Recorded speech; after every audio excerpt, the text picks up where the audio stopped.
शिव ज्ञान शिव की उपासना से देवताओं को उनका दर्शन, सूर्य देव में शिव की पूजा करके अध्ययन की विधि तथा व्यासावतारों का वर्णन। श्री कृष्ण बोले, भगवान अब मैं उस शिव ज्ञान को सुनना चाहता हूँ जो वेदों का सार तत्व है तथा जिसे भगवान शिव ने अपने शरणागत भक्तों की मुक्ति के लिए कहा है। प्रभु शिव की पूजा कैसे की जाती है, पूजा आदि में किसका अधिकार है तथा ज्ञान योग आदि कैसे सिद्ध होते हैं।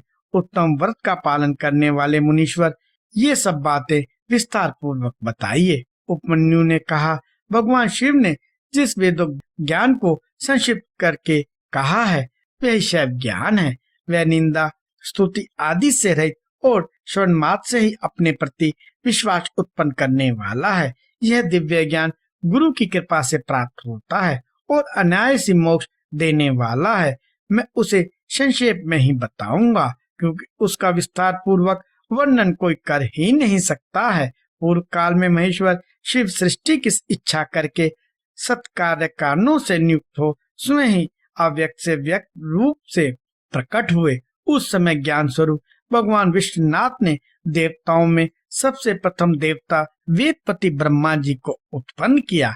ब्रह्मा ने उत्पन्न होकर अपने पिता महादेव को देखा और ब्रह्मा जी ने जनक महादेव जी ने भी उत्पन्न हुए ब्रह्मा की ओर स्नेह पूर्वक दृष्टि से देखा और उन्हें सृष्टि रचने की आज्ञा दी। रुद्रदेव की कृपा दृष्टि से देखे जाने पर सृष्टि के सामर्थ्य से युक्त हो उन ब्रह्मदेव ने समस्त संसार की रचना की और पृथक पृथक वर्णों तथा आश्रमों की व्यवस्था की।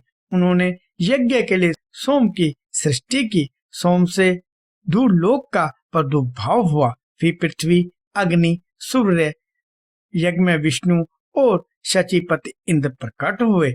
ये सब तथा अन्य देवता रुद्राध्याय पढ़कर रुद्र देवता की स्तुति करने लगे। तब भगवान महेश्वर अपनी लीला प्रकट करने के लिए उन सब का ज्ञान हर कर प्रसन्न मुख से उन देवताओं के आगे खड़े हो गए। तब देवताओं ने मोहित होकर उनसे पूछा, आप कौन है? भगवान रुद्र बोले, श्रेष्ठ देवताओं सबसे पहले मैं ही था, इस समय भी सर्वत्र मैं ही हूँ और भविष्य में भी मैं ही रहूंगा। मेरे सिवा दूसरा कोई नहीं है। मैं भी अपने तेज से संपूर्ण जगत को तृप्त करता हूँ। मुझसे अधिक और मेरे समान कोई नहीं है। जो मुझे जानता है वह मुक्त हो जाता है। ऐसा कहकर भगवान रुद्र वहीं अंतर्ध्यान हो गए। जब देवताओं ने उन महेश्वर को नहीं देखा तब वे सामवेद के मंत्रों द्वारा उनकी स्तुति करने लगे। अथर्वशीर्ष में पंडित पशुपत व्रत को ग्रहण करके उन अमर गणों ने अपने संपूर्ण अंगों में भस्म लगा लिया। यह देख उन पर कृपा करने के लिए पशुपति महादेव अपने गणों और उमा के साथ उनके निकट आए। प्राणायाम के द्वारा श्वास को जीतकर निद्रा रहित एवं निष्पाप हुए योगी जन अपने हृदय में जिनका दर्शन करते हैं उन्हीं महादेव को उन देवेशनों ने वहां देखा, जिन्हें ईश्वर की इच्छा का अनुसरण करने वाली पराशक्ति कहते हैं। उन वामलोचन भवानी को भी उन्होंने वामदेव महेश्वर के वाम भाग में विराजमान देखा, जो संसार को त्याग कर शिव के परम पद को प्राप्त हो चुके हैं, जो नित्य सिद्ध है। उन गणेश्वर का भी देवताओं ने दर्शन किया। तत्पश्चात देवता महेश्वर संबंधी वैदिक और पौराणिक दिव्य स्रोतों द्वारा देवी सहित महेश्वर की स्तुति करने लगे। तब विश्वध्वर महादेव जी भी उन देवताओं की ओर कृपा पूर्वक देखकर अत्यंत प्रसन्न हो स्वभावता मधुर वाणी में बोले, मैं तुम लोगों पर बहुत प्रसन्न हूँ। उन प्रार्थनीय एवं पूज्यतम भगवान विश्वध्वज को अत्यंत प्रसन्नचित जान देवताओं ने प्रणाम करके आदर पूर्वक उनसे पूछा। देवता बोले, भगवान इस भूतल पर किस मार्ग से आपकी पूजा होनी चाहिए और इस पूजा में किसका अधिकार है, यह ठीक ठीक बताने की कृपा करें।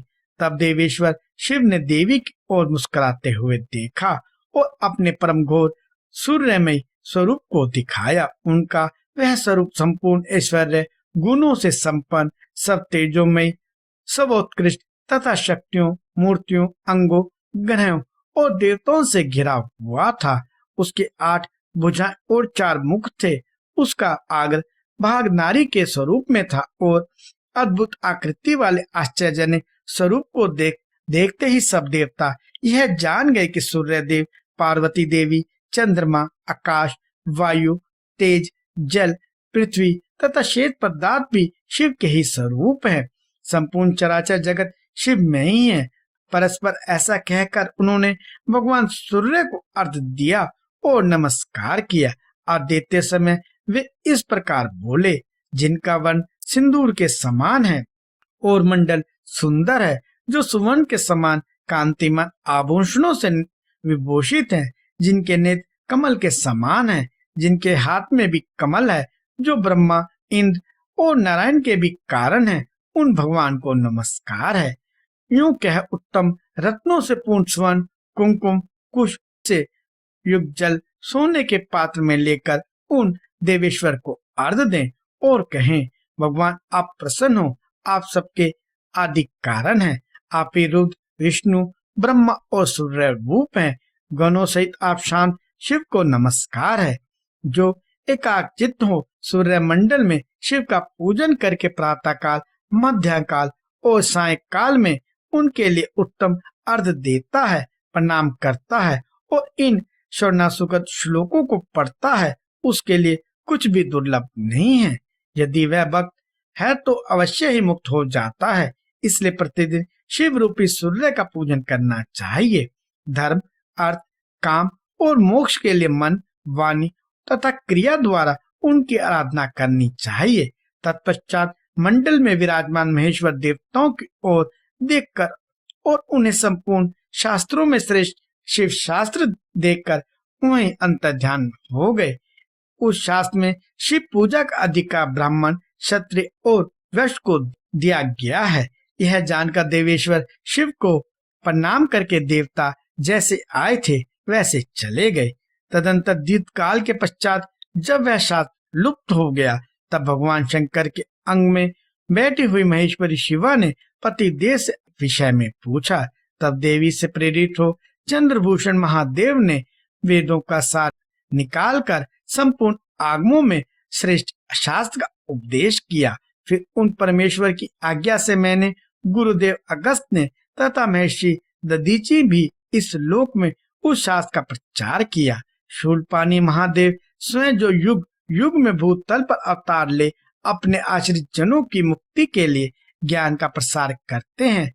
ऋभु, सत्य, भार्गव, अंगिरा, सविता, मृत्यु, इंद्र, मुनिवर वशिष्ठ, सासर, त्रिधामा, मुनिश्रेष्ठ, त्रिव्रत, सत्तेजा, साक्षात धर्म स्वरूप नारायण, स्वरक्ष, बुद्धिमान अरुणी, कृतंजय, भरद्वाज, श्रेष्ठ विद्वान गौतम, वाश्रवा मुनि, पवित्र सूक्ष्मायनी, त्रिबिंदु मुनि, कृष्ण, शक्ति, शाक्ते, प्राशर, उत्तर, जातुकन्या और साक्षात नारायण स्वरूप कृष्ण द्वापर मुनि, ये सब व्यास अवतार हैं।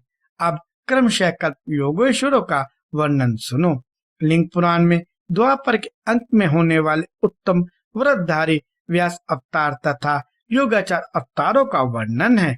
भगवान शिव के शिष्यों में भी जो प्रसिद्ध है उनका वर्णन है। उन अवतारों में भगवान के मुख्य रूप से 4 महातेजस्वी शिष्य होते हैं।